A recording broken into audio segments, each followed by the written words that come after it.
warahmatullahi wabarakatuh. Perkenalkan, nama saya Elvira, NIM saya 21650175. Di sini saya akan mereview tentang fase perencanaan proyek teknologi informasi. Yang pertama yaitu pengertian perencanaan. Perencanaan menurut AB 2001 dalam Oval Hanif 2009 adalah susunan atau rumusan sistematik mengenai langkah-langkah atau tindakan-tindakan yang akan dilakukan di masa depan, dengan didasarkan pada pertimbangan-pertimbangan yang seksama atas potensi, faktor-faktor eksternal, dan pihak-pihak yang berkepentingan dalam rangka mencapai suatu tujuan tertentu. Perencanaan juga diartikan sebagai suatu proses pengembalian keputusan yang berdasarkan fakta mengenai kegiatan-kegiatan yang harus dilaksanakan demi tercapainya tujuan yang diharapkan atau yang dikehendaki.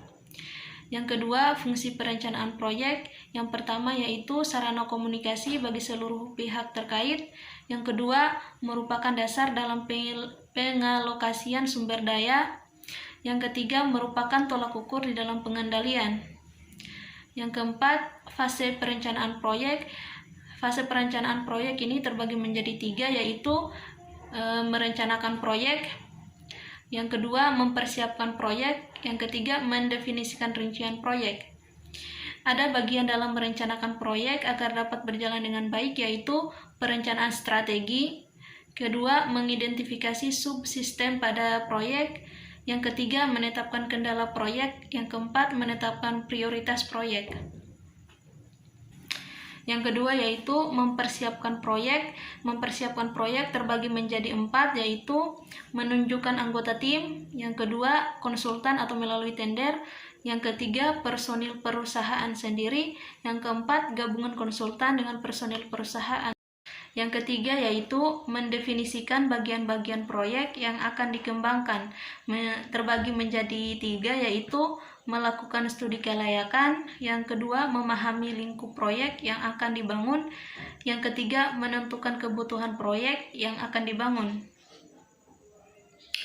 Yang terakhir, peralatan dan teknik dalam perencanaan manajemen proyek. Yang pertama, per chart adalah model jaringan grafis yang menggambarkan tugas-tugas proyek dan hubungan antara tugas-tugas tersebut. Itu Gantt chart. Gantt chart adalah bagan batang horizontal sederhana yang menggambarkan tugas-tugas proyek berdasarkan kalender. Tiap batang diberi nama untuk mewakili setiap tugas proyek. Tugas-tugas tersebut didaftar secara vertikal pada kolom kiri. Pusat horizontal adalah garis waktu kalender.